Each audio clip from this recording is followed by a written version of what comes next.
کہ اللہ تعالیٰ کے علم پر ایمان لانے کی کیا دلیل ہے؟ جو تقدیر کا پہلا درجہ ہے۔ تو آئیے مولا کا فرمان سنتے ہیں، هو اللہ الذی لا الہ الا هو عالم الغیب والشہادہ، وہی اللہ ہے جس کے سوا کوئی معبود برحق نہیں، پوشیدہ اور ظاہر کو جاننے والا۔ مزید سنیے، وَأَنَّ اللَّهَ قَدْ أَحَاطَ بِكُلِّ شَيْءٍ عِلْمًا، اور یہ کہ اللہ اپنے علم سے ہر چیز پر احاطہ کیے ہوئے ہے۔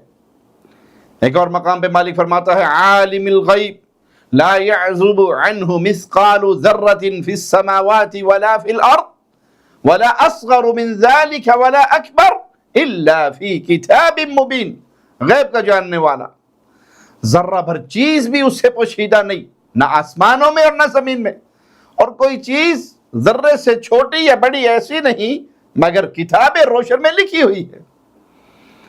اللہ اعلم حیث یجعل رسالتہ، اس کو اللہ ہی خوب جانتا ہے کہ رسالت کا کون سا محل ہے اور وہ اپنی پیغمبری کسے عطا فرمائے۔ مزید سنیے مالک کا فرمان، ان ربک هو اعلم بمن ضل عن سبیلہ وهو اعلم بالمہتدین، جو اس کے راستے سے بھٹک گیا تمہارا پروردگار اسے خوب جانتا ہے، اور جو راستے پر چلنے والے ہیں ان سے بھی خوب واقف ہے۔ مالک کا فرمان ہے، الیس اللہ باعلم بالشاکرین، بھلا اللہ شکر کرنے والوں سے واقف نہیں؟ اولیس اللہ باعلم بما فی صدور العالمین، کیا جو اہل علم کے سینوں میں ہے اللہ اس سے واقف نہیں؟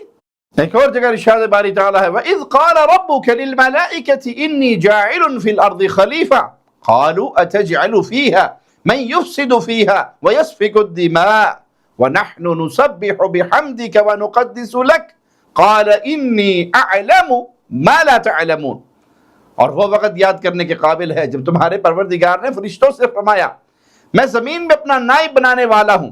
انہوں نے کہا، کیا تو اس میں ایسے شخص کو نائب بنانا چاہتا ہے جو خرابیاں کرے، جو فساد کرے، خون بہاتا پھرے، جبکہ ہم تیری تعریف کے ساتھ تسبیح و تقدیس کرتے رہتے ہیں؟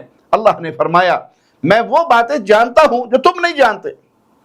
مزید سنیے مالک کا فرمان، وَعَسَىٰ أَن تَكْرَهُوا شَيْئًا وَهُوَ خَيْرٌ لَكُمْ وَعَسَىٰ أَن تُحِبُّوا شَيْئًا وَهُوَ شَرٌّ لَكُمْ وَاللَّهُ يَعْلَمُ وَأَنْتُمْ لَا تَعْلَمُونَ، اور عجب نہیں کہ ایک چیز تم کو بری لگے اور تمہارے حق میں وہ بھلی ہو، اور عجب نہیں کہ ایک چیز تمہیں بھلی لگے اور تمہارے لیے وہ نقصان دہ ہو، اور ان باتوں کو اللہ ہی بہتر جانتا ہے، تم نہیں جانتے۔ اسی طرح صحیح بخاری میں ہے، قال رجل یا رسول اللہ صلی اللہ علیہ وسلم ایعرف اہل الجنة من اہل النار؟ قال نعم۔ قال فلم يعمل العاملون؟ قال كل يعمل لما خلق له او لما ييسر له۔ وفيه سئل النبي صلى الله عليه وسلم عن اولاد المشركين فقال الله اعلم بكانوا عاملين۔ ایک شخص نے کہا، یا رسول اللہ صلی اللہ علیہ وسلم، کیا جنتی اور دوزخی پہچانے جا چکے ہیں؟ آپ نے فرمایا بے شک۔ اس نے کہا، پھر عمل کرنے والے عمل کیوں کرتے ہیں؟ آپ نے فرمایا ہر شخص وہی کرتا ہے جس کے لیے وہ پیدا کیا گیا اور جس کی اسے توفیق ملی۔ اور آپ سے پوچھا گیا کہ اولاد مشرکین کا کیا ہوگا؟ تو آپ صلی اللہ علیہ وسلم فرمایا کہ اللہ خوب جانتا ہے جو وہ عمل کرنے والے تھے۔ صحیح مسلم میں ہے، ان اللہ خلق للجنت اہلا خلقهم لها وهم فی اصلاب آبائهم، اللہ تعالیٰ نے جنہیں جنت کے لائق بنایا انہیں جنت ہی کے لیے پیدا فرمایا جبکہ وہ اپنے باپ کی پشت میں صلب میں تھے۔ وخلق للنار اہلا خلقهم لها وهم فی اصلاب آبائهم، اور جہنم کے لیے جن کو بنایا ان کو جہنم ہی کے لیے بنایا اس حال میں کہ وہ اپنے باپ کے صلب میں تھے۔ اور اسی میں ہے، ان الرجل لیعمل عمل اہل الجنہ، ایک آدمی لوگوں کے سامنے اہل جنت جیسا عمل کرتا ہے لیکن وہ جنتی ہوتا نہیں، اور دوسرا آدمی وَإِنَّ الرَّجُلَ لَيَعْمَلُ عَمَلَ أَهْلِ النَّارِ فِيمَا يَبْدُ لِلنَّاسِ وَهُوَ مِنْ أَهْلِ الْجَنَّةِ، ایک دوسرا شخص اہل نار والے عمل کرتا ہے، جہنمیوں والا کرتا ہے، لیکن وہ ہوتا نہیں، ان میں سے ہوتا نہیں، وہ ہوتا اہل جنت میں سے ہے۔ تقدیر غالب آتی ہے اور وہ جنت میں جاتا ہے اور وہ جہنم میں پہنچتا ہے۔ اسی طرح ایک اور روایت ہے، رسول اللہ صلی اللہ علیہ وسلم نے فرمایا، ما منکم من نفس الا وقد علم منزلها من الجنة والنار، تم میں سے ہر شخص کا ٹھکانہ جنت میں ہوگا یا جہنم میں، پہلے سے لکھ دیا گیا۔ قالوا یا رسول اللہ فلم نعمل افلا نتکر قال لا اعملوا فکل میسر لما خلق له۔ تو لوگوں نے کہا پھر تقدیر کے لکھے پر بھروسہ کر کے بیٹھ جائیں، عمل کرنا چھوڑ دیں؟ آپ نے فرمایا نہیں، نیک عمل کیے جاؤ، ہر شخص کو وہی آسان معلوم ہوگا جس کے لیے وہ پیدا کیا گیا۔ تو پیارے بھائی، ان روایات میں جو چیز سمجھائی گئی وہ تقدیر کے فیصلے ہیں، اور ہم نے پہلے عرض کی تقدیر اللہ کا کامل علم ہے، کس نے کیا کرنا ہے اللہ کے علم میں ہے، کس کے کیا عقیدے ہوں گے اللہ کے علم میں ہے۔